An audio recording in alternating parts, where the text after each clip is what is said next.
जय जय रघुवीर समर्थ गणेश शारदाश्चैव सद्गुरु सज्जनस्तथा आराध्य दैवतं गुह्यं सर्वमे रघुनंदन कृपा कटाक्षाची ये किरणे मोह समुद्राचे आटणे घडे जय त्या श्रीकृष्णे वंदू तया ते श्रीराम जयांचे करिता स्मरण होय सकल विद्यांचे अधिकरण ते वंदूया श्री चरण श्री गुरूंचे ओम सहना भवतु सहनौ भुनक्तु सह वीर्यं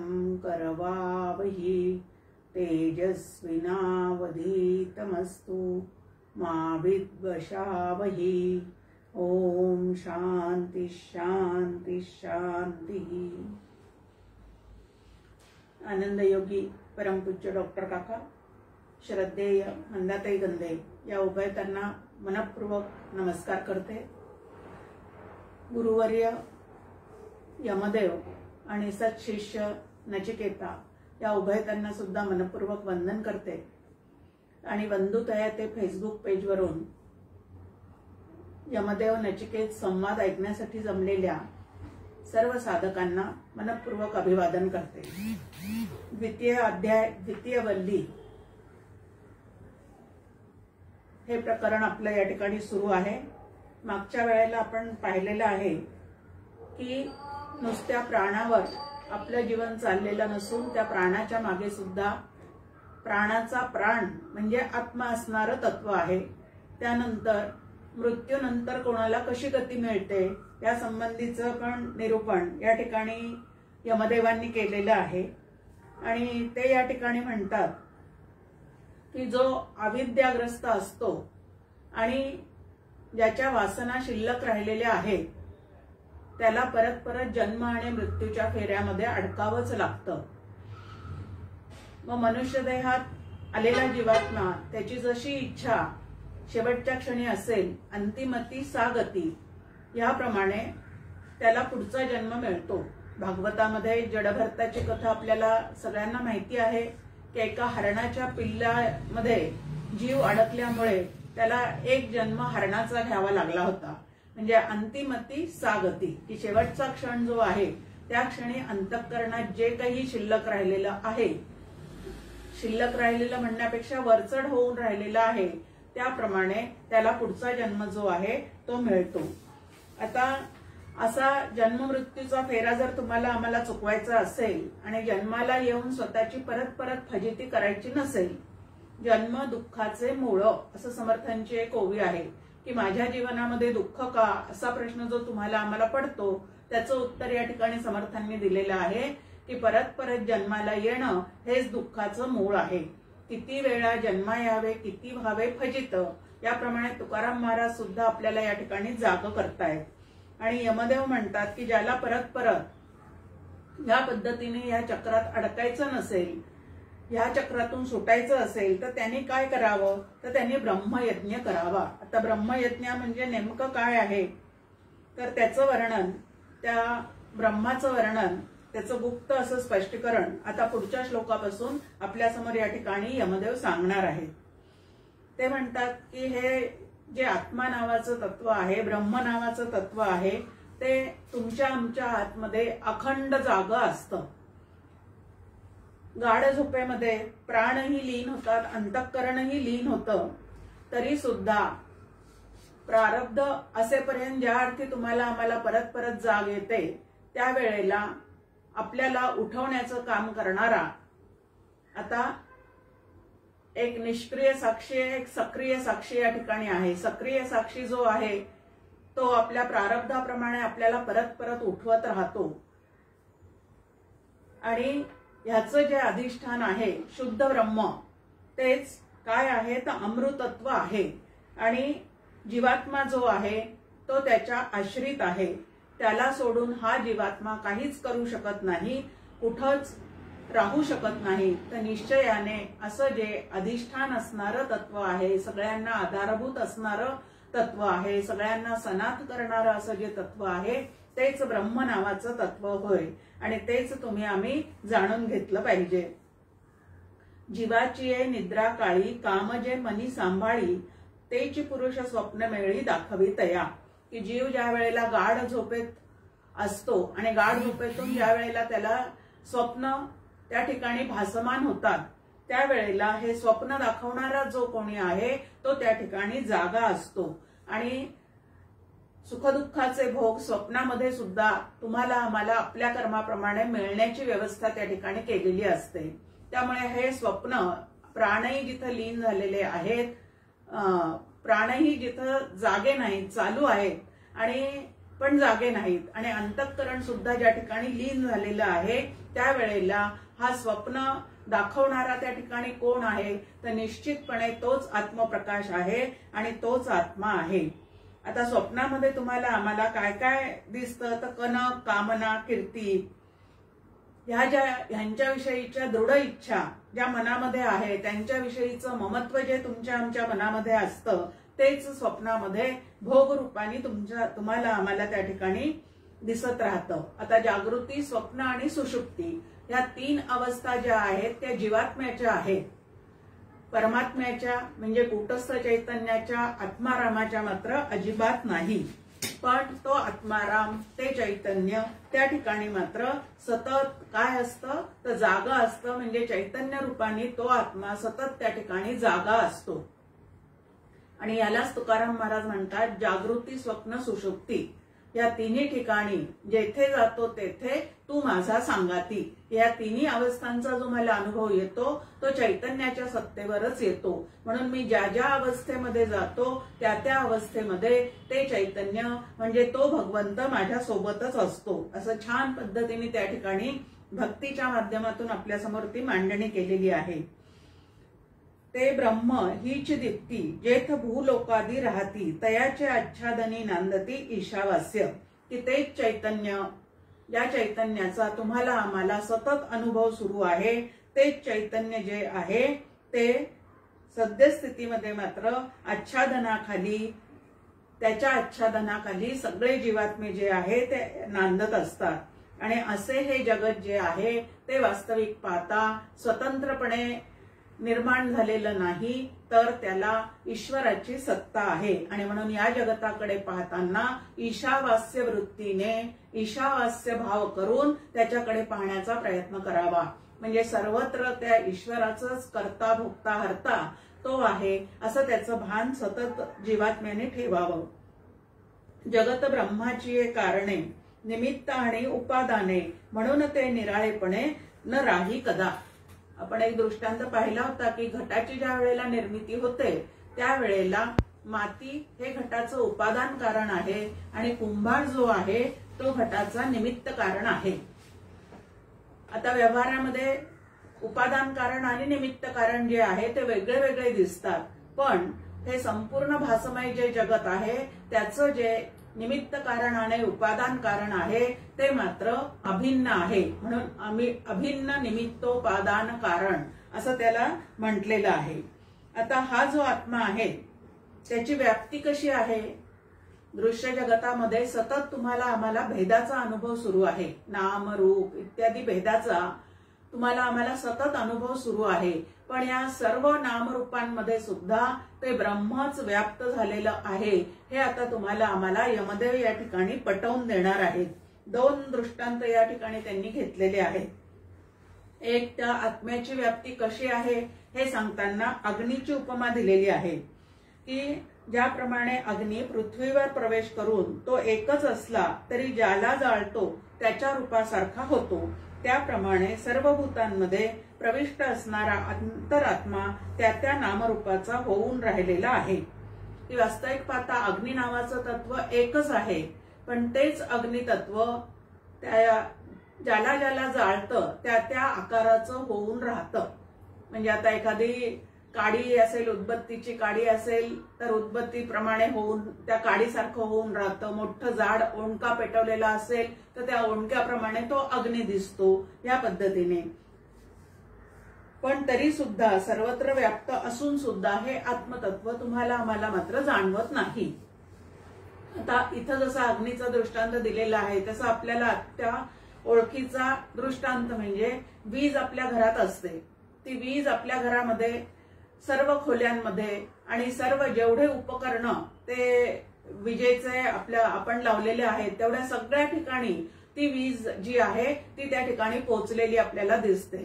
आता ट्यूबलाईट सारखं एखादं त्या ठिकाणी आपण हे लावलेलं असेल उपकरण तर ती पूर्ण वीज त्या ट्यूबलाईट भरून असलेली तुम्हाला आम्हाला दिसते. तो ट्यूबलाईट जर गोल असेल तर ती वीज त्यामध्ये गोल असल्यासारखी भासमान होते. त्यानंतर ती वीज जर छोट्या झिरोच्या बल्बमध्ये लावलेली असेल म्हणजे झिरोचा बल्ब आपण लावलेला असेल तर ती वीज त्याप्रमाणे होते. किंवा आपण आरास करतो त्यावेळेला रंगीत माळा दिव्यांच्या सोडतो. इलेक्ट्रिकच्या रंगीत माळा त्या ठिकाणी सोडल्या जातात. आता एकाचा रंग हिरवा, एकाचा पिवळा, एकाचा लाल असा तो बाहेरून त्याला त्या ठिकाणी आवरण दिलेलं असतं आणि त्याप्रमाणे ती वीज आपल्याला त्या पद्धतीने भासमान होते. वास्तविक पाहता वीज जी आहे ती एकच आहे पण उपाधी जितक्या आहेत तितक्याप्रमाणे ती रंगरूपाला आकाराला आलेली तुम्हाला आम्हाला दिसते. या पद्धतीने की वीज नावाचं तत्व एकच आहे पण उपकरण बदललं तर तिचा नाम आणि रूप जे आहे ते त्या ठिकाणी तुम्हाला आम्हाला बदललेलं दिसतं. अगदी तसंच आत्मा नावाचं तत्व जे आहे ते पूर्णपणे एकच आहे, सर्वत्र व्यापून आहे. पण जसा जसा जीवात्म्याच्या उपाधी असतील त्याप्रमाणे ते त्या ठिकाणी प्रगट झाल्यासारखं दिसतं. मग इतकं हे प्रगट असून सुद्धा श्रुती माऊली, संत आणि श्री गुरु आम्हाला सातत्याने ते समजून सांगत असताना सुद्धा आम्हाला ते दिसत का नाही त्याची कारणं या ठिकाणी दिलेली आहे. की ते न दिसण्याच्या मागे कारण काय आहे तर पूर्वपुण्याईची उणीव आहे. बहुत सुकृताची जोडी तेव्हा विठ्ठल आवडी असा आपल्या समोर एक अभंग आहे की सुकृताची जोडी नसेल म्हणजे पूर्वजन्मी खूप शुद्ध पुण्य जर तुम्ही आम्ही करून ठेवलेलं नसेल तर परमार्थाची आवड जी आहे ती चित्तामध्ये निर्माण होत नाही. कितीही कीर्तन प्रवचन ऐकले तरी विठ्ठलाची ओढ चित्तामध्ये निर्माण होत नाही. आत्मज्ञान करून घ्यावं असं तुम्हाला मला वाटत नाही किंवा भगवंताची भेट ह्याच देही ह्याची डोळा घेतली पाहिजे असा भाव सुद्धा तुमच्या आमच्या चित्तात निर्माण होत नाही. मग ज्या अर्थी तो आमच्या आतमध्ये निर्माण होत नाही त्या अर्थी आमचं पूर्वसुकृत जे आहे ते कुठंतरी कमी पडतं हे लक्षात घ्यायचं. आणि गेल्या जन्मीचं ते कमी पडत असेल तर आता ह्या जन्मी चांगले कर्म करून शुद्ध पुण्याची कमाई जी आहे ती तुम्ही आम्ही करायचा प्रयत्न केला पाहिजे. दुसरं सांगितलेलं आहे की दैवी संपत्तीचा अभाव. भगवद्गीतेमध्ये आपण अभ्यासलेलं आहे की एक दैवी गुणसंपदा आहे आणि एक असुरी गुणसंपदा आहे. आता दैवी गुणसंपदा म्हणजे उत्तम गुण. समर्थांनी चौपदीमध्ये त्याचं वर्णन करून ठेवलेलं आहे.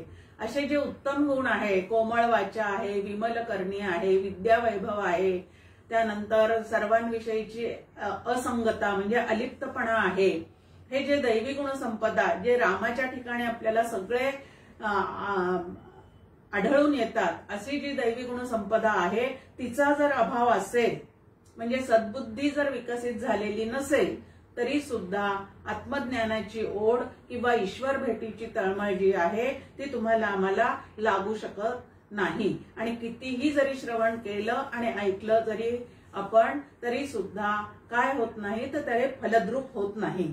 आणि तिसरं म्हणजे प्रापंचिक लोकांना अत्यंत भीती कशाची असते तर वैराग्याची असते. अनासक्त अवस्थेची भीती वाटते की ज्याच्या आधाराने आम्ही आजवर जीवन जगलेले आहोत त्यांनाच अंतःकरणातून सोडून द्यायचं. आता प्रत्यक्षात खरं तर कोणीच कोणाला सोडायचं नाहीये. फक्त अनासक्ती जी आहे ती मात्र आपण अंतःकरणामध्ये बाळगायची असते. पण त्याचीच भीती जी आहे ती आम्हा प्रापंचिकांना वाटत राहते. वैराग्या परते नाही भाग्य असं समर्थांची आपल्या समोर मांडणी आहे की वैराग्य इतकं सुख वैराग्य इतकं भाग्य हे खरोखरीच दुसरं कशातच नाहीये. कारण जितकं वैराग्य अंतःकरणामध्ये जास्त तितकं सुखदुःखाचे धक्के जे आहेत ते त्या अंतःकरणाला कमी बसतात आणि ज्याच्या ठिकाणी अनासक्त अवस्था आहे तो जगात नांदत असताना सुद्धा कितीही मोठ्या घडामोडी घडल्या तरी सुद्धा त्या घडामोडींना योग्य जे उत्तर द्यायचं असेल व्यावहारिक सत्तेत ते जरूर देतो, परंतु त्या घडामोडींनी स्वतः मात्र काय होत नाही तर डळमळीत होत नाही. इतकं त्या वैराग्याचं काय आहे तर महत्व आहे. कारण सगळ्या दुःखाचं मूळ काय आहे तर आसक्ती हे दुःखाचं मूळ आहे आणि अशी आसक्ती चित्तात ठेवूनच आम्ही सतत दुःख भोगत असतो. आणि म्हणून वैराग्य आपल्याला सांगितलेलं आहे कशाविषयी कशाविषयी तर इथं जे म्हटलेलं आहे की पैसा, स्त्री, भोग, कीर्ती इत्यादी ज्या ईशना मनामध्ये आहेत त्यांच्याविषयीचं वैराग्य तुम्हाला आम्हाला प्राप्त झालं पाहिजे. आता नवीन वैराग्याचं सांगत असताना डॉक्टर काका म्हणतात की सेलमध्ये जाण्याविषयी वैराग्य निर्माण झालं पाहिजे, त्यानंतर बाष्कळ गप्पा मारण्याविषयी वैराग्य निर्माण झालं पाहिजे, त्यानंतर रजोगुणी तमोगुणी पदार्थ खाण्याविषयी वैराग्य निर्माण झालं पाहिजे, उठसूट तुळशीबागेत जाण्याची हौस जी आहे त्याच्याविषयी अनासक्त अवस्था बाळगली पाहिजे, सारखं सिरियल पाहण्याचा किंवा टीव्ही समोर बसण्याचा जो नाद आहे त्याविषयी वैराग्य बाळगलं पाहिजे. हे जे नवीन वैराग्याचे आपल्या समोर ठेवलेले पैलू आहेत त्यामध्ये माझ्याजवळ काय काय आहे हे या ठिकाणी आपल्याला नक्की तपासता येतं. मग वैराग्याची भीती आहे, पूर्व पुण्याईची उणीव आहे आणि दैवी संपत्तीचा अभाव आहे. त्या ठिकाणी जगामध्ये ब्रह्म सर्वत्र सदा समत्वाने व्यापून असून सुद्धा अशा करंट्याला मात्र ते ब्रह्म दिसत नाही, जाणवत नाही आणि कधीही त्याला ते कळत नाही. आणि ज्याच्या ठिकाणी ब्रह्मानुभव नाही तो कितीही नावलौकिकामध्ये खूप कीर्तिमान जरी असला तरी पूर्ण सुखरूपतेचा आणि आनंदाचा अनुभव मात्र त्याच्या चित्ताला कधीही येऊ शकत नाही. आणि म्हणून तुकाराम महाराज एक मागणी करतात विठ्ठलाकडे की ऐसे भाग्य कधी लाहिता होईन अवघे देखे जन ब्रह्मरूप. सगळं ब्रह्मरूपच आहे पण मला मात्र ते ब्रह्मदृष्टीने पाहता येत नाही, ही माझ्यामधली काहीतरी उणीव आहे. हे आधी जर तुम्हाला आम्हाला कळलं तर आता ही उणीव दूर करून त्यासाठी काय प्रयत्न करावे लागतील ते मात्र त्याच्याकडे तुम्हाला आम्हाला लक्ष पुरवता येईल. नंतर म्हटलेलं आहे की जे तर्कटी लोक आहेत म्हणजे तर्क करत राहणे. आता नुसताच तर्क करत राहिलो आणि तो जर शास्त्राला अनुसरणारा तर्क नसेल तरी सुद्धा ब्रह्मरूपता तुम्हाला आम्हाला चित्ताला पूर्णपणे येऊ शकत नाही. ब्रह्म असूनही ब्रह्मानुभव येत नाही. आता हे तर्कट बुद्धीचे जे लोक आहेत ते पहिल्याचं मत खोडून टाकतील, परत दुसऱ्याचं स्वीकारतात, परत नाना तऱ्हेने त्याच्याविषयीचे तर्क करत राहतात, कशावरच विश्वास नाही. या पद्धतीची त्यांची अंतःकरण वृत्ती असल्यामुळे त्यांना सुद्धा ब्रह्मज्ञान होऊ शकत नाही. हे तर्कटी लोक कसं आहे आत्म्याविषयी बोलत राहतात पण आत्मानुभव जो आहे तो मात्र त्यांना आलेला नसतो. काही जण आत्मानुभव घेण्याचा मनापासून प्रयत्न करतात पण शून्याचा प्रांत लागल्यानंतर तो ओलांडण्याची ताकद, वैचारिक ताकद जी आहे किंवा श्री गुरु कृपा आहे तीही त्यांना त्या ठिकाणी वेळच्या वेळी आठवत नाही. हे पण ब्रह्मरूप न होण्याचं एक कारण या ठिकाणी सांगितलेलं आहे. काही जण आत्मा भिन्न भिन्न सांगतात पण आत्मा अभिन्न आहे असं श्रुती माऊलीचं सांगणं आहे, पण ते त्यांचे तर्क चालवत राहतात आणि नाही ते आपल्या समोर मांडणी करत राहतात. काही जण शून्यालाच ब्रह्म समजून बसतात. पण समर्थांची एक ओवी आपल्या समोर आहे, इकडे देव इकडे शून्य तिकडे देव मध्ये शून्यत्वाचा ठाव तया मंद बुद्धिस्तव प्राणी ब्रह्म म्हणे. की देवतत्व अजून सापडलेलं नाही, उमजलेलं नाही, पण मध्ये जो शून्याचा अनुभव आलेला आहे त्यालाच जो ब्रह्म म्हणतो त्याला या ठिकाणी समर्थ रामदास स्वामी मंद बुद्धीचे असं म्हणतात. आता शून्याचा अनुभव जरी आला तरी हा अनुभव ज्या चेतन सत्तेवर तुम्हाला आम्हाला येतो ती चेतन सत्ता, ते चैतन्य हेच तर त्या ब्रह्माचं स्वरूप आहे. ते मात्र आम्ही त्या ठिकाणी ओळखत नाही तर त्या ठिकाणी काही नाही असं म्हणून बसतो. काही नाहीचा अनुभव सुद्धा काहीतरी आहे म्हणूनच तुम्हाला आम्हाला येत चाललेलं आहे हे मात्र आपल्याला त्या ठिकाणी लक्षात येत नाही आणि ते संत लक्षात आणून देतात. ऐशी आत्मज्ञाना संकटे निवारण्या साठो वाटे जावे त्याची त्या वाटे पुन्हा पुन्हा. की अशी या मार्गामध्ये अनेक तऱ्हेची संकट आत्मज्ञानाच्या मार्गात येत जातात, पण साधकांनी मात्र या ठिकाणी धीरोदात्तपणे पावलं पुढे टाकत टाकत संतांच्या संगतीने पुढे पुढे जाण्याचा प्रयत्न करावा लागतो. आणि त्यासाठी ब्रह्माचं काय करावं लागतं तर श्रवण, मनन, निधिध्यासन, चिंतन हे सतत करण्याचा प्रयत्न त्यासाठीच करावा लागतो. जगात जेवढे म्हणून नामरूपात्मक पदार्थ आहेत तेवढे सगळे आत्मे आहेत असा भ्रम अविद्या नाहीशी झाली की जातो. म्हणजे आत्मा नावाचं तत्व वेगळं वेगळं आहे, भिन्न भिन्न आहे. जगात जेवढं काही दृष्टोत्पत्तीस येतं ते सगळं भिन्न भिन्न आत्मस्वरूप आहे असं जे तुम्हाला आम्हाला वाटतं ते अविद्येमुळे वाटतं. आणि ब्रह्मविद्या शिकल्यानंतर ही अविद्या ज्या वेळेला दूर होते, आता त्यामध्ये सुद्धा काका आपल्याला सांगतात की ब्रह्मविद्या शिकतो म्हणजे आपण काय करतो तर नो द सिस्टीम आहे.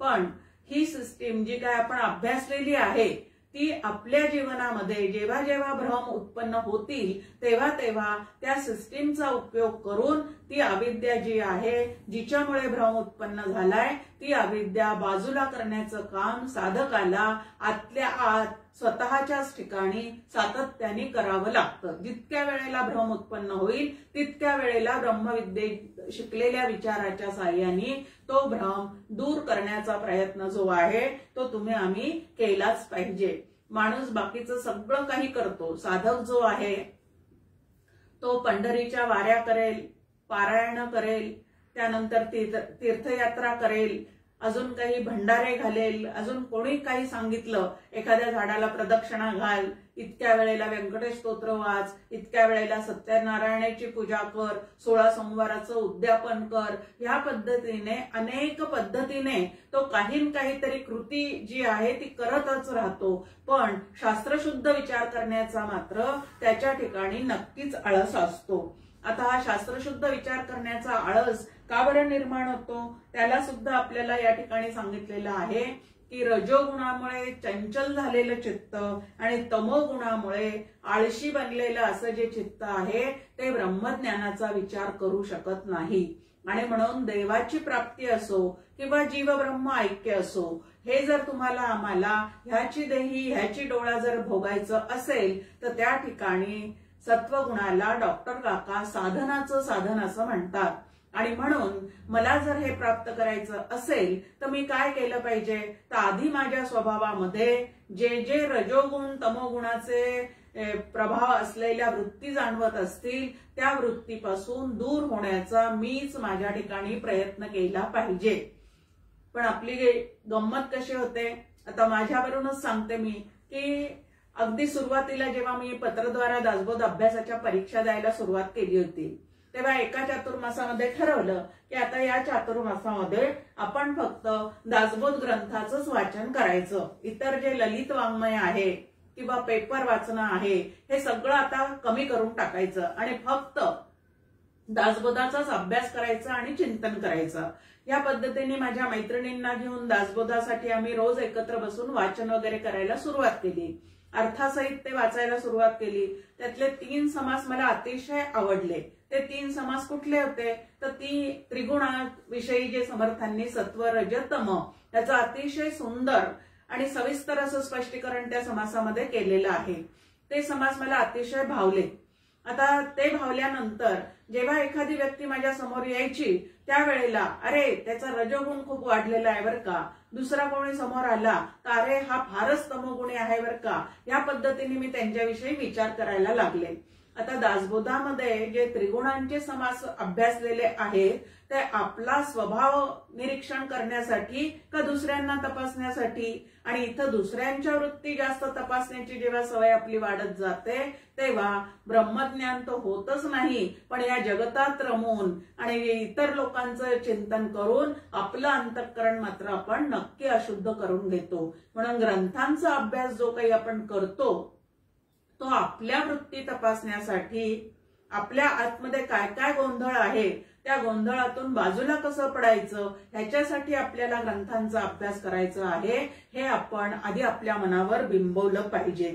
मग रजतम जितके जास्ती, या रजतमाला डॉक्टर काका कांदे लसूण असं म्हणतात, कारण ते उग्र असतात आणि असे जे रजोगुण तमोगुण खूप अंतःकरणात असणाऱ्या लोकांचे स्वभाव सुद्धा पूर्णपणे उग्रच असतात आणि परमार्थामध्ये मात्र सत्वगुण जो आहे तो जास्तीत जास्त तुम्हाला आम्हाला प्रगती पथावर नेणारा असतो। आणि म्हणून एकनाथ महाराज आपल्याला म्हणतात रजतम मागे सारा सत्वगुणाचा लावा अंगारा। तर सत्वगुणाचा अंगारा लावूनच आपण इकडं प्रवेश केला पाहिजे। पुढे म्हटलंय की बुद्धीमध्ये जीव रूपाने जे आत्मबिंब प्रकाशित असते त्याला आभास असे म्हणतात। आता 3 शब्द आपल्या समोर आहे, विशेषतः दासबोधाचा अभ्यास करणाऱ्यांना ते शब्द चांगले ठाऊक आहेत। एक निराभास आहे, दुसरं आभास आहे आणि तिसरं भास आहे। त्यामध्ये निराभास म्हणजे आत्मतत्व, आत्माराम किंवा ब्रह्म, आभास म्हणजे जीवात्मा आणि या जीवात्म्याला जे सुखदुःखाचं बाहेरून होणारं ज्ञान आहे किंवा 5 ज्ञानेंद्रियांनी जे होणारं ज्ञान ते सत्य आहे वगैरे जे काही त्याला वाटतं त्याला भास असं म्हटलेलं आहे। इथं म्हटलंय की त्याला आभास म्हणतात आणि या आभासाच्या ठिकाणी जोपर्यंत मनाची उपाधी आहे आणि ह्या मनाला जोपर्यंत शास्त्र संस्काराचे चिंतन करायला आपण भाग पाडत नाही, मन आणि बुद्धीला जोपर्यंत आपण त्या अविद्येतून सोडवण्याचा प्रयत्न करत नाही तोपर्यंत ती तुम्हाला आम्हाला भास निर्माण करून देते आणि भ्रमामध्ये अखंड ढकलण्याचा प्रयत्न करते। आणि म्हणून मन आणि बुद्धी सुसंस्कृत करणे याला साधना असे म्हणतात। अशी साधनेची एक नवीन व्याख्या या ठिकाणी आपल्याला मिळून जाते। आणि ही जी उपाधी आहे मनाची ती प्रत्येक जीवाच्या ठिकाणी कशी आहे तर भिन्न भिन्न आहे। अविद्या जाणीव देई तई उठे मनाची आवई, हीच उपाधी जीवा ठाई भिन्न भिन्न। ही उपाधी जी आहे ती प्रत्येकाच्या ठिकाणी भिन्न भिन्न आहे। परी उपाधीची या विरामे नामरूपांचे उपरमे, आत्मा जो स्वरूपी रमे तो एकमेव। की ही मनरूपी उपाधी जी आहे, बुद्धिरूपी उपाधी जी आहे आणि नामरूपात्मक जी उपाधी आहे म्हणजे नाम रूप आणि अंतःकरण यांचा ज्या वेळेला बाध करण्याची कला तुम्हाला आम्हाला प्राप्त होते आणि मन बुद्धी चित्त अहंकार या सगळ्यांना आपण या चारी वृत्तींना आपण ज्या वेळेला आत्मरूप होण्याचा सतत आदेश देतो किंवा त्याला आत्मरूप करण्याचा प्रयत्न करतो आणि ती त्यामध्ये ज्या वेळेला रममाण होते त्यावेळेला आत्मानुभव येण्याची शक्यता असते। आणि म्हणून विठ्ठलाकडे प्रार्थना केली जे तुकाराम महाराजांनी, तेथे माझी हरी वृत्ती राहो आणिक न लगे माईक पदार्थ, कुठलेच माईक पदार्थांची माझ्या चित्ताला आसक्ती जडू देऊ नको। तर चारी वृत्ती भगवंताच्या ठिकाणी प्रवाहित ठेवणे याला या ठिकाणी भक्ती असं म्हणतात। आणि अशी भक्ती जो करतो तो आत्मस्वरूप होण्याचा त्या ठिकाणी नक्की काय आहे तर त्या ठिकाणी त्याला नक्की त्याचं सामर्थ्य प्राप्त होतं।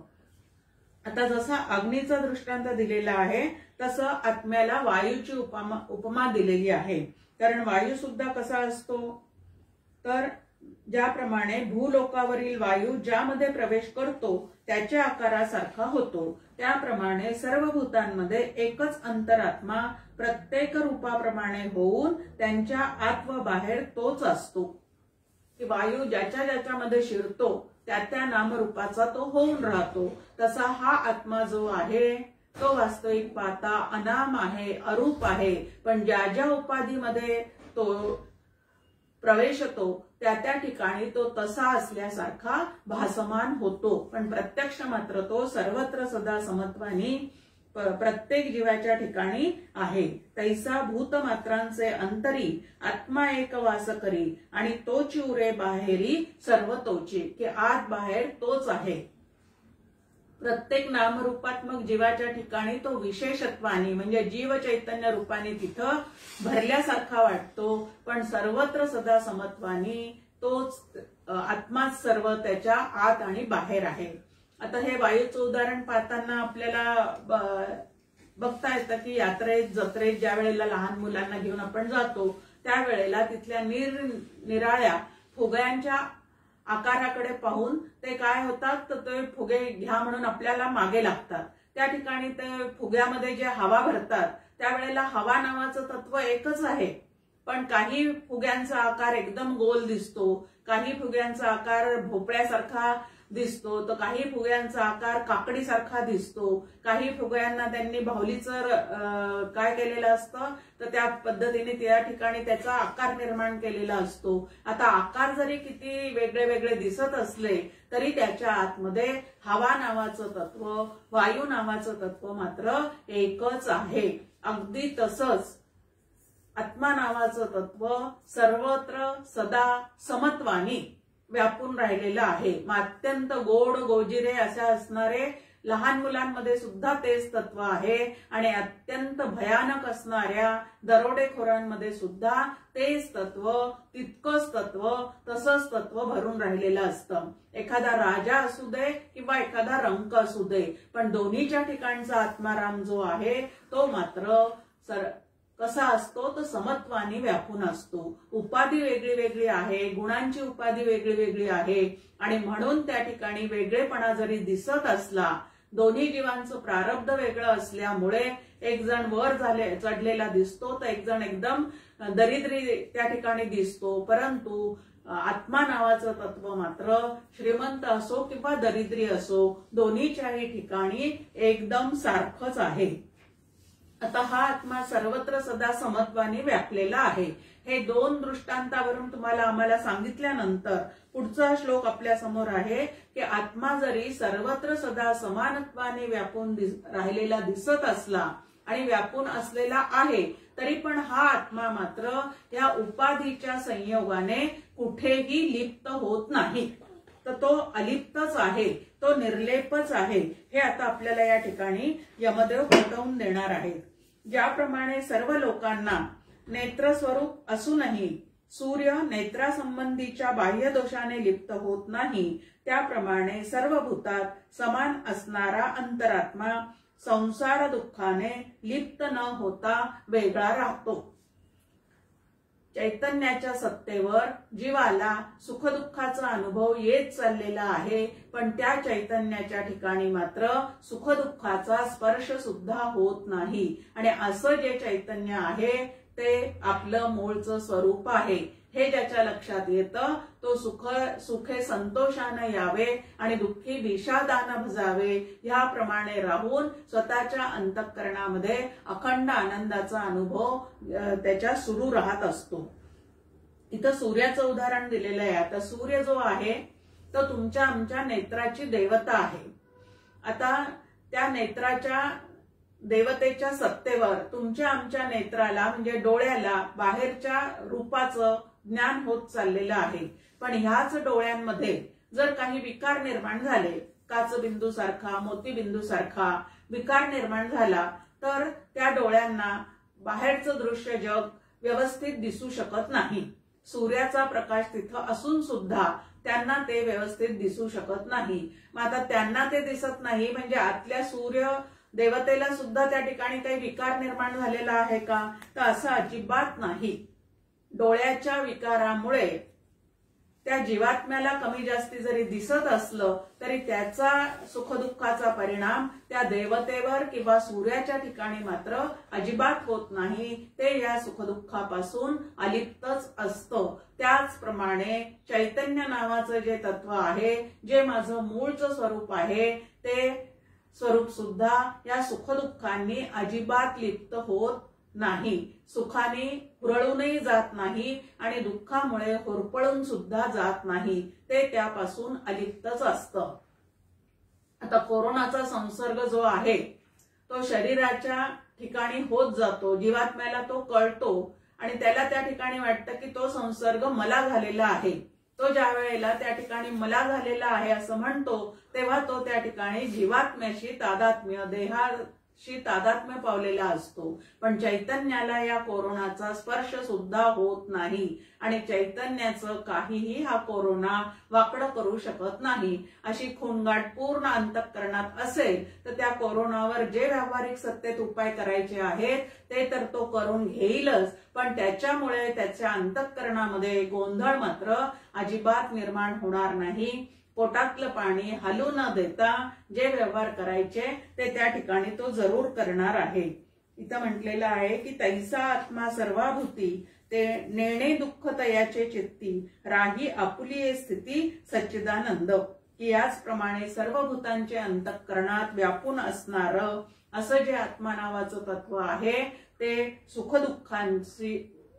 सुखदुःखांपासून एकदम अलिप्त असतं. निर्लेप तव्यावर जसं काहीही चिकटत नाही तसं या निर्लेप असणाऱ्या आत्म्याला सुखदुःखांचा स्पर्श सुद्धा होत नाही. जे सुखदुःख संसारी ते मनबुद्धीने धरी आत्मा स्वरूपी दुरी साक्षी रूप, की अंतरात्मा जो आहे तो त्या ठिकाणी सुखदुःखांचा साक्षी असतो आणि म्हणून साधकाने जीवनात येणाऱ्या सुखदुःखांकडे साक्षी भावाने पाहण्याची साधना करावी लागते. आता हा साक्षी भावाने पाहण्याची साधना म्हणजे नेमकं काय आहे? आपण एखाद्याच्या घरी पाहुणे म्हणून जातो. पाहुणे म्हणून गेल्यानंतर त्यांच्याकडे अचानक काहीतरी दुर्घटना जर घडलेली दिसली आपल्याला, तर आपल्याला जेवढी मदत करता येईल तेवढी सगळी मदत आपण त्या ठिकाणी करतो, पण त्यांच्या त्या दुःखाकडे आपण साक्षी भावाने पाहत असतो. आपल्यावर जर असा प्रसंग आला तर आपण होरपळून निघतो, पण इतरांकडे ज्या वेळेला अशा घटना घडताना दिसतात त्यावेळेला जी करायची ती मदत करून सुद्धा आपण त्याच्यापासून नेहमी अलिप्त असतो, साक्षी भावाने त्याच्याकडे पाहतो. अगदी तसंच दुसऱ्यांच्या घरातल्या घटना जेवढ्या साक्षी भावाने आपण पाहण्याचा प्रयत्न करतो किंवा त्याकडे साक्षी भावानेच पाहतो, तेवढाच प्रयत्न स्वतःच्या जीवनामध्ये, स्वतःच्या देहामध्ये, स्वतःच्या प्रपंचामध्ये घडणाऱ्या घटनांकडे तेवढंच अलिप्तपणे साक्षी भावाने तुम्हाला आम्हाला पाहता आलं की साक्षी भाव म्हणजे काय ते तुम्हाला आम्हाला नक्की लक्षात येईल. आणि जिथं साक्षीत्व असतं त्या ठिकाणी दुःखाचा अनुभव नसतो आणि जिथं त्यामध्ये आपण स्वतः इन्व्हॉल्व होतो त्या ठिकाणी मात्र सुखदुःख जे आहेत ते तुम्हाला आम्हाला खूप जास्ती जाणवायला लागतात. उलट सुखदुःख कमी असतात, पण त्याचा बाऊ जो आहे तो मात्र जीवात्मा जास्तीत जास्त करून घेतो. आणि ते जे आहे ते या तत्वज्ञानाच्या अभ्यासाने निश्चितच आपल्याला थांबवता येतं आणि थांबवण्याचा आपण काय केलं पाहिजे तर प्रयत्न केला पाहिजे. जीव अज्ञाना कारणे आत्माची भोगता म्हणे की मनबुद्धीचे नेणे अविद्यारूप. जीव जो आहे म्हणजे जीवात्मा जो आहे तो अज्ञानामुळे हे सगळे धर्म जे आहेत, बुद्धीचे धर्म जे आहेत ते तो कशावर घालतो तर आत्म्यावर घालतो आणि म्हणून तो सुखी किंवा दुःखी होत राहतो आणि आत्माच भोगता आहे असं म्हणतो. वास्तविक पाहता श्रुती माऊली आपल्याला या ठिकाणी समजावून सांगते की सूर्य जितका जीवांच्या सगळ्या व्यवहारापासून अलिप्त असतो तितकाच हा आत्मसूर्य जो आहे तोही जीवात्म्याच्या सुखदुःखापासून अलिप्तच असतो. उदाहरण दिलेलं आहे इथं परत एक रज्जू सर्पाचं आणि दुसरं मृगजळाचं, की रज्जूवर जरी आपल्याला सर्पाचा भास झाला तरी त्या भासमान सर्पामध्ये आता तो भासमानच असल्यामुळे तो विषारी बिनविषारी असा काही असणं शक्य नाही आणि त्यामुळे ती दोरी सुद्धा विषारी होऊ शकत नाही, कारण भासलेला सर्प आहे त्याचं विष त्या दोरीमध्ये कसं काय उतरणार आहे. तसंच मृगजळाच्या बाबतीमध्ये मृगजळाच्या ठिकाणी आपल्याला पाण्याचा भास होतो, पण त्या पाण्याने तहान सुद्धा भागत नाही आणि त्या पाण्याने काय होतं त्या ठिकाणी तर तहानही भागली जात नाही आणि आभासमय मन जे आहे ते मात्र त्या पाण्यातून आपली तहान भागवली जाईल या पद्धतीने सतत विचार करत राहतो. हे त्याच्या दुःखाचं कारण आहे. भासलेल्या सर्पाला घाबरत राहतो हेही दुःखाचं कारण आहे आणि भासमान पाण्यातून आपली तहान भागवली जाईल असं वाटणं हे सुद्धा भ्रमात्मक आहे. आणि हे भ्रम जे आहे त्या अविद्याग्रस्त मनबुद्धीचे असतात. आणि म्हणून जाणीवपूर्वक काय करायचं आहे तर या अविद्येच्या पसाऱ्यातून तुम्ही आम्ही बाजूला व्हायचं आहे. ब्रह्मविद्या शिकण्याचा प्रयत्न करायचा आहे. की आत्मा कसा आहे तर आत्मा हा स्वयंतुष्ट आहे. अखंड आनंद घन हेच त्याचं स्वरूप असल्यामुळे त्या ठिकाणी त्याच्या संतोषाला यत्किंचित सुद्धा तडा जात नाही. आणि म्हणून सोहम साधना करणारा जर व्यवस्थित ती साधना करत असेल तर काहीही घडलं तरी क्षणभर तरंग त्याच्या अंतःकरणात निर्माण होईल, कारण अंतःकरण असल्यामुळे त्याची जाणीव होईल, परंतु त्या तरंगाची लाट त्याच्या आयुष्यामध्ये कधीही होणार नाही. तो तिथल्या तिथं ते जिरवून टाकतो. आणि असा जो आत्मा आहे तो जाणीवपूर्वक प्रयत्नपूर्वक किंवा नियोजनपूर्वक काहीही करत नाही. तर हे करण्याचं काम जे आहे ते जीवात्म्याकडून मात्र होत असतं. आत्मा आणि असा जो निर्लेप आत्मा जाणतो तो पुढच्या श्लोकात आपल्याला सांगितलेला आहे की असा जो निर्लेप आत्मा जाणतो तोच आत्मज्ञानी होतो आणि सतत सुखाचा अनुभव जो आहे तो त्याच्या ठिकाणी सुरू राहतो. जो एक सर्वांना स्वाधीन ठेवणारा व सर्व भूतांचा अंतरात्मा एकाच रूपाला अनेक रूपे देतो, आपल्या बुद्धिस्थ आत्मदेवाला तो धैर्यवान पुरुष जाणतो. त्याला शाश्वत सुख मिळते, इतरांना नाही. बुद्धिस्थ म्हणजे बुद्धीच्या ठिकाणी स्थित असणाऱ्या या आत्मदेवाला या आत्मारामाला जो जाणतो त्याला या ठिकाणी धैर्यवान म्हटलेलं आहे. अनेक संकटांवर मात, संकट आपण मागच्या श्लोकामध्ये पाहिली की किती वैराग्य नाही, त्यानंतर पूर्व पुण्याईचा अभाव आहे, दैवी संपत्तीचा अभाव आहे आणि तरकट बुद्धी आहे. हे सगळे काय आहेत या मार्गातले संकट आहेत, अडथळे आहेत. आणि या सगळ्या अडथळ्यांना पार करून जो सत्वगुण स्वतःच्या ठिकाणी निर्माण करून घेतो आणि हळूहळू आपली पावलं या आत्मदर्शनाकडे टाकत राहतो त्याला धैर्यवान पुरुष असं म्हटलेलं आहे. आणि हा शाश्वत सुख मिळवतो. यालाच चौथा पुरुषार्थ मोक्ष, त्यानंतर मुक्ती या पद्धतीने इतर नावं सुद्धा या ठिकाणी दिलेली आहेत. ब्रह्म हे एकमेव अद्वितीय असून तेथे भेद औषधालाही नसतो. स्वगत आदी भेदांचा जोर तेथे मुळीच चालत नाही. स्वगत विजातीय सजातीय, स्वगत सजातीय विजातीय भेद रहित असं आत्म्याचं एक वर्णन आहे.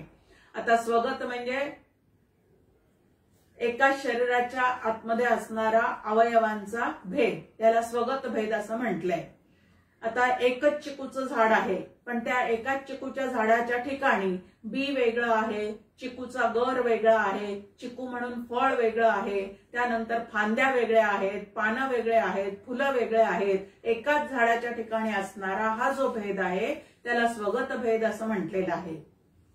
त्यानंतर सजातीय भेद म्हणजे दोन वृक्ष जवळजवळ त्या ठिकाणी आहेत आणि एकाच जातीचे दोन्ही चिकूचे झाड आहेत, पण एक चिकूचं झाड जे आहे ते खूप वाढलेलं आहे आणि दुसरं जे आहे ते न वाढता खुरटलेलं आहे. दोन्ही चिकूचेच झाडं आहेत, पण दोन्हीच्या ठिकाणी मात्र ह्या पद्धतीचा भेद जो आहे तो दिसू शकतो. त्याला सजातीय भेद म्हटलं. आणि विजातीय भेद म्हणजे जवळजवळ दोन झाडं आहेत, एक चिकूचं आहे दुसरं संत्र्याचं आहे, याला विजातीय भेद. आता वृक्षच आहेत दोन्ही, पण तरी सुद्धा एक फळ देतं ते चिकूचं देतं आहे, दुसरं जे देतंय ते संत्र्याचं फळ देतंय आणि त्यांचे नाम रूप आकार फुलं हे जे आहेत ते दोन्हीच्या ठिकाणी भिन्न भिन्न दिसतात, म्हणून त्याला विजातीय भेद असं म्हटलेलं आहे.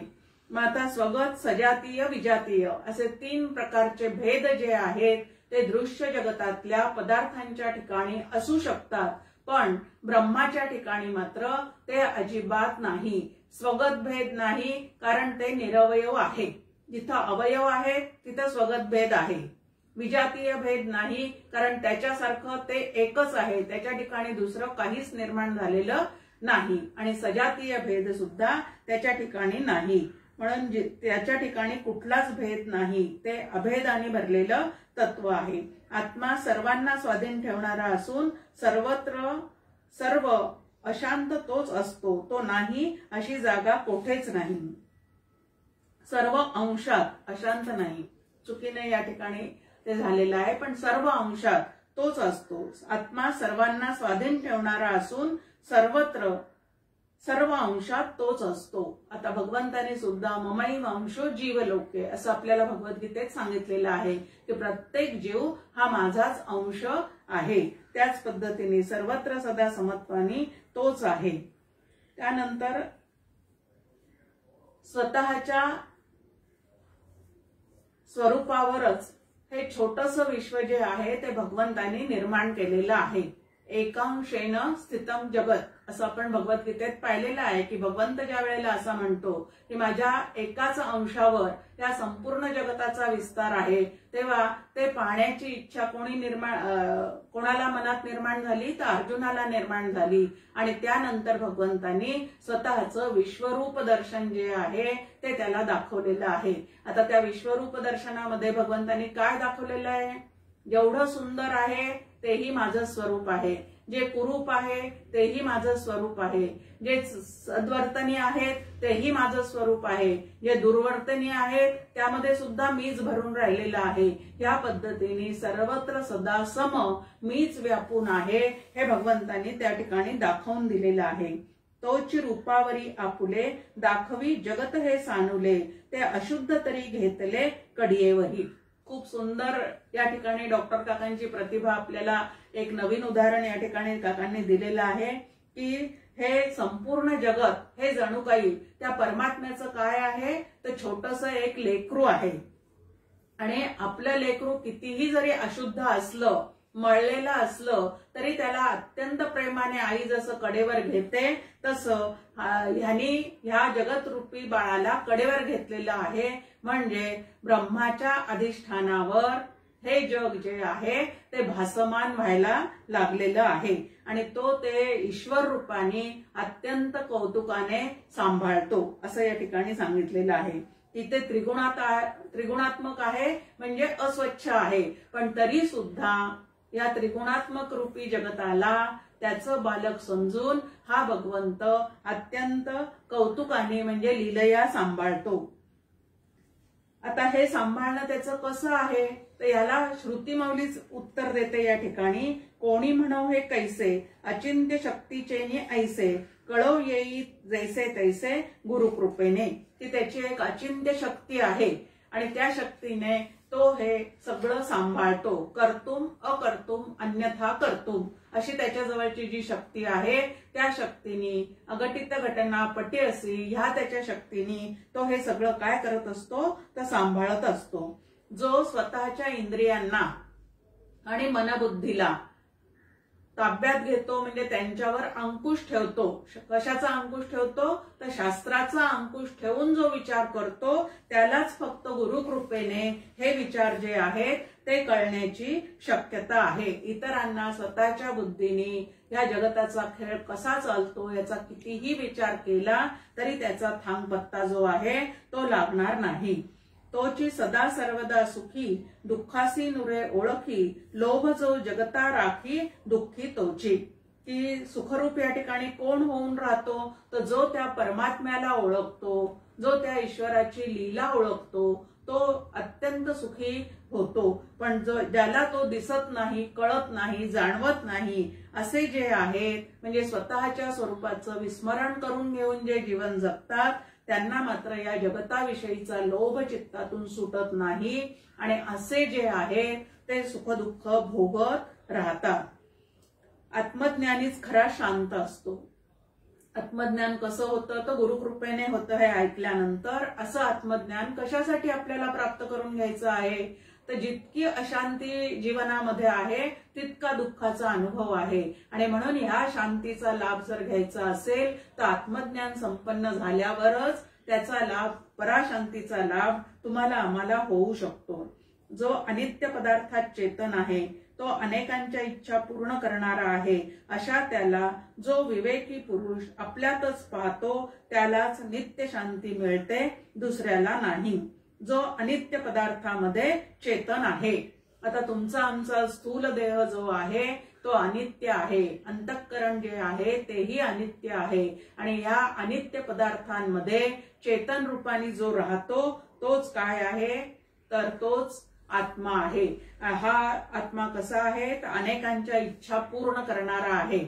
आता जीवात्मा, ईश्वरात्मा, परमात्मा असे जे समर्थांनी या ठिकाणी म्हणजे समर्थांनी दासबोधात जे शब्दयोजना केलेली आहे ती जर आपण समजून घेतली तर या गोष्टी आपल्याला लक्षात येतात की ईश्वरात्मा जो आहे तो अनेकांच्या इच्छा पूर्ण करणारा आहे.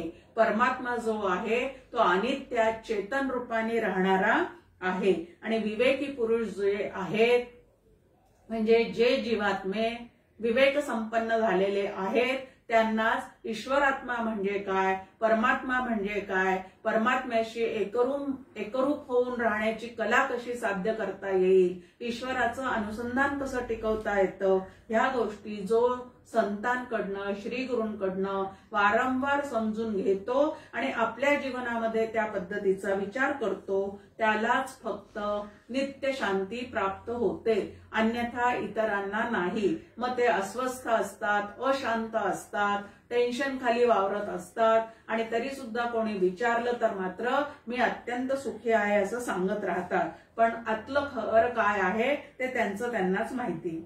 जगती जे जे नाशे माझी नित्य आत्मा असे ब्रह्मादी चेतनांचे चेतन तोची.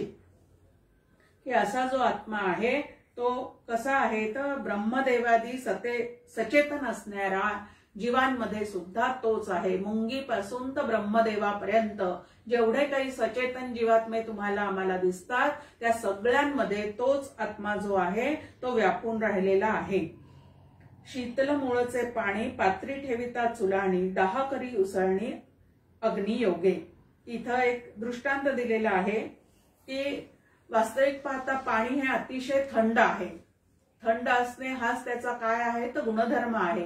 पण तेच जर अग्नीवर आपण तापवलं तर मात्र त्यामध्ये अग्नीची उष्णता जी आहे ती काय होते तर त्याच्या संयोगामुळे ती त्या ठिकाणी निर्माण होते आणि पाणी तापलं असं आपण म्हणतो.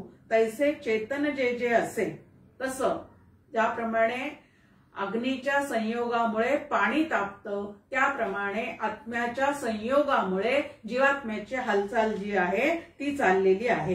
ती सान्निध्यामुळे सर्व देहात चैतन्य प्रगट होते. वास्तविक ते चैतन्यच देहाच्या रूपाने काय झालेले आहे तर प्रगट झालेले आहे. जसा अग्नी पाण्याच्या रूपाने त्या ठिकाणी प्रगट झाला म्हणून ते पाणी तापलं त्या पद्धतीने तो सर्वज्ञ परमेश्वर जो आहे तो आपल्या स्वरूपामध्ये स्थिर राहून साऱ्या जीवांना त्यांच्या त्यांच्या कर्माप्रमाणे प्रारब्धाप्रमाणे काय करत असतो तर साक्षीत्वाने फळे देत असतो. न्यायाधीश जसे पुरावे सादर करतील वकील त्याप्रमाणे न्यायनिवाडा करतो, तसं आपल्या कर्माचे जसे पुरावे त्या ठिकाणी निर्माण होतात. आता व्यावहारिक जीवनातल्या या वकिलांच्या खेळामध्ये पुरावे खोटे नाटे असू शकतात, पण भगवंताच्या ठिकाणी मात्र खोटे नाटे पुरावे अजिबात नसतात. कारण तो आपल्या अंतःकरणात राहूनच आपले सगळे कर्म जे आहे ते पाहत असतो आणि जैसे ज्याचे कर्म तैसे फळ देतो ईश्वर. याप्रमाणे सगळी ही रहाटी जी आहे व्यवहारातली ती चाललेली असते. तोची सर्वज्ञ सर्वेश्वर राहुनी स्वरूपी स्थिर जीवा ते कर्मानुसार फळ देही. याप्रमाणे तो असतो आणि तो कसा आहे तर देहरूप नगरामध्ये शयन करणारा या पुरुषाला जो जाणतो, तुमच्या आमच्या देहरूप पुरामध्ये नगरामध्ये शयन करणारा म्हणजे अखंड त्या ठिकाणी राहणारा असा जो आत्मा जाणतो तो अत्यंत शांतीला प्राप्त होतो. आता नचिकेताने तळमळीची शंका या ठिकाणी विचारलेली आहे की त्याच ज्याला म्हणजे आत्मज्ञानाला विवेकी पुरुष अनिर्वचनीय परमसुख समजतात ते मी कसे जाणू शकेल, ते बुद्धीला कळण्यासारखे आहे की नाही. इतकं निरूपण ऐकल्यानंतर सुद्धा त्याचा प्रत्यक्ष अनुभव प्रत्यक्ष अनुभूती जर मला घ्यायची असेल तर ते तर अनिर्वचनीय आहे असं म्हणतात, मग अनुर्वाच्य आहे असं म्हणतात. मग ते आमच्या बुद्धीला कळेल की नाही? तर इथं उत्तर दिलेलं आहे की जगतरूप संसाराकडे पाठ फिरवून, म्हणजे या जगताविषयी ज्याच्या अंतःकरणामध्ये अनासक्त अवस्था प्राप्त होते आणि मोक्षत्व तीव्र होऊन जो आत्मज्ञानाची तळमळ ज्याच्या चित्तात निर्माण होते त्याला तो नक्की प्राप्त होतो. सुखरूप ब्रह्मपदावर ते आरूढ होतात.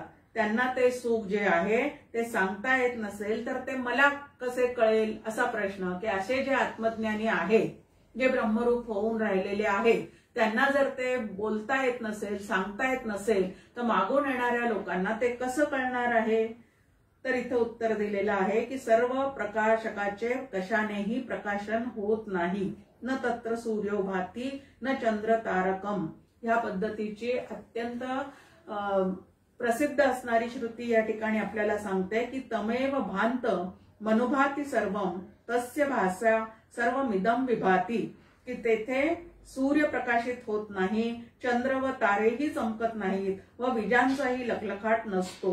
मग तेथे अग्नीचा काय पाड? तो प्रकाशमान असल्याने सर्वांना प्रकाश मिळतो, त्याच्या प्रकाशानेच हे सारे काही भासत आहे. आता सूर्य, चंद्र, तारे हे प्रकाशमान आहेत. मग त्यांच्या प्रकाशामध्ये जसं दृश्य जगत दिसतं तसं त्यांच्या प्रकाशामध्ये तुम्हाला आम्हाला तो आत्मा दिसेल का? तर आत्मा, तर हे चंद्र, सूर्य, तारे जे आहेत ते उलट आत्मप्रकाशाने प्रकाशित झालेले आहेत. म्हणजे आत्म्याचा प्रकाशच त्यांना प्रकाशित करणारा आहे. त्यामुळे त्यांच्या प्रकाशात आत्मा दिसणार नाही. तो प्रकाशमान असल्याने सर्वांना प्रकाश मिळतो, त्याच्या प्रकाशानेच हे सारे भासत आहे. मग तो आत्मा कळण्यासाठी उपाय काय आहे? एक छान आपल्या समोर आहे की रवी, शशी, हिरा दाविती देखणे, अदृश्यते देखणे संतांचेने. हे उत्तर दिलेले आहे इथं की रवी, शशी आणि हिरा यांच्या साह्याने दृश्य जगतातले पदार्थ दिसू शकतात, पण दृश्य अदृश्याच्या पलीकडे असणारं असं जे आत्मतत्व आहे ते पाहायचं असेल तर संतांच्या, श्री गुरूंच्या, श्रुती माऊलीच्या प्रकाशातच ते दिसू शकतं. त्याच्यावर प्रकाश पाडण्याचं काम जे आहे ते फक्त श्रुती माऊली, त्यानंतर श्री गुरु आणि संत हेच करू शकतात. म्हणजे त्यांनी दिलेल्या विचारांच्या प्रकाशातच आत्मज्ञान होऊ शकतं. या व्यतिरिक्त दुसऱ्या कशानेही होत नाही. म्हणजे संतांच्या, श्रुतीच्या आणि श्री गुरूंच्या विचारांनी मन बुद्धीला सुसंस्कृत केल्यानंतर, त्या बुद्धीतली अविद्या पार नाहीशी केल्यानंतरच ते आत्मतत्व जे आहे ते तुम्हाला आम्हाला भासू शकतं. एरवी ते भासू शकणार नाही. रविबिंब अंतरकोटी आत्मज्योतीने प्रकाशती, भास्करा नाहीच शक्ती प्रकाशाची. की त्यांना मूळची काय नाहीये तर शक्तीच नाही, तर त्यांना सुद्धा कोणी प्रकाश दिलेला आहे तर आत्म्यानेच दिलेला आहे. त्याप्रमाणे माझ्या बुद्धीला सुद्धा आत्मप्रकाशामुळेच कळायला लागलेला आहे. या ठिकाणी प्रकाश शब्दाचा अर्थ उजेड असा नसून अंतरी जे जे कळत जाते त्यास ज्ञानप्रकाश ऐसे म्हणजे, अशी समर्थांनी त्याची सुंदर व्याख्या या आत्मप्रकाशाची केलेली आहे. की कळणं, आतमध्ये जे कळणं आहे, एखादी गोष्ट कळते तेही आतमध्ये कळतं, आणि एखादी गोष्टी प्रवचन मला अजिबात कळलं नाही असं ज्या वेळेला आपण म्हणतो तेव्हा कळलं नाही हे सुद्धा आतमध्ये कळलेलं असतं. आणि असं जे आतमध्ये अखंड कळत जाणं आहे त्यालाच आत्मप्रकाश असं म्हटलेलं आहे. आणि हा आत्मप्रकाश अखंड सर्वत्र सदा काय आहे तर प्रकाशमान आहे. आणि त्याच्या प्रकाशातच ही सर्व सृष्टी भासमान होत चाललेली आहे. तैशाची सूर्यादी सृष्टी आत्मतेजे प्रकाशती, निरांजनी जैसी ज्योती वातीची असे. की सूर्यसृष्टी आत्मप्रकाशानेच प्रकाशमान होते.